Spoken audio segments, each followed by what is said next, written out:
There's a new report out today showing just how expensive it really is to live here in the Tampa Bay area. The National Low Income Housing Coalition finds someone working minimum wage would have to work 98 hours a week just to afford a one-bedroom rental. We know that many of you right now are struggling to find affordable places to live, and tonight we are getting your voice.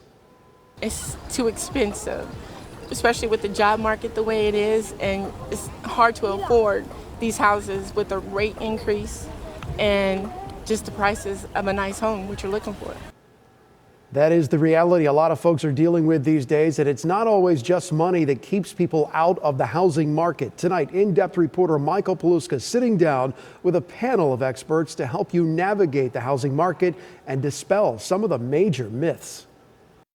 Is there any one person that can do all three of your jobs? No, we really have to stay in our lane. I think it's very important to know what our skills are and how we can best help people. When buying a home, a loan officer, realtor, and insurance agent become your best friends to get to the closing table. We know the answers to the questions they're not asking. We interviewed all three at our studio: Melanie Thompson with United Direct Lending, Laura Bohannon-Myers at MVP Realty, and Bridget Newman, Florida Strategic Insurance. Full disclosure, all three recently helped me buy a new home, holding my hand through the entire process. What's your advice for people that might be just scared because things have been so crazy? I say you jump in. There are so many first-time home buyer programs with everything kind of shifting where prices are going down just a little bit. It is not a better time. I feel like everything's going to skyrocket eventually.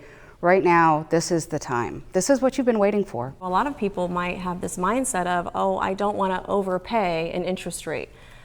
But when rates were 3%, nobody minded overpaying $100,000 over list to buy a home. So it's a mindset shift. There are a couple of carriers, this is good news, we'll see what happens, but there are a couple of carriers that are asking for rate decreases this year. So hopefully we'll start to see more of a trend in that direction, and that'll make buying homes here in Florida a little more appealing. So we shifted now into a buyer's market?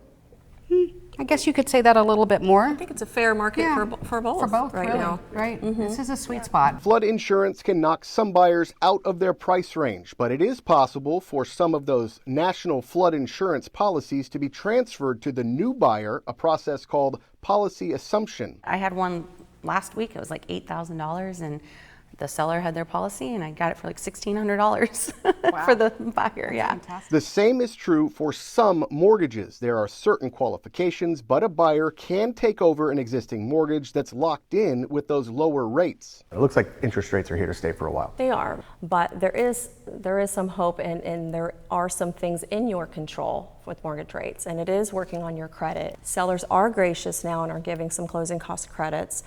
So there's opportunity so much more now. It's important to look at the sellers and look at the history of the home.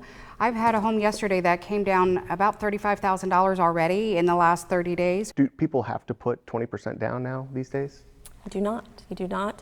And a lot of people assume you need to as well to avoid mortgage insurance. And that's also something that's not the case anymore. You can actually buy out your mortgage insurance if you don't want that payment every month, and you can do that with less than 20%. This is still a very doable market for a lot of people, and maybe you need to get a house that's a little bit smaller than you had planned on, but it's going to set you up for a better house later on. In Tampa, Michael Paluska, ABC Action News.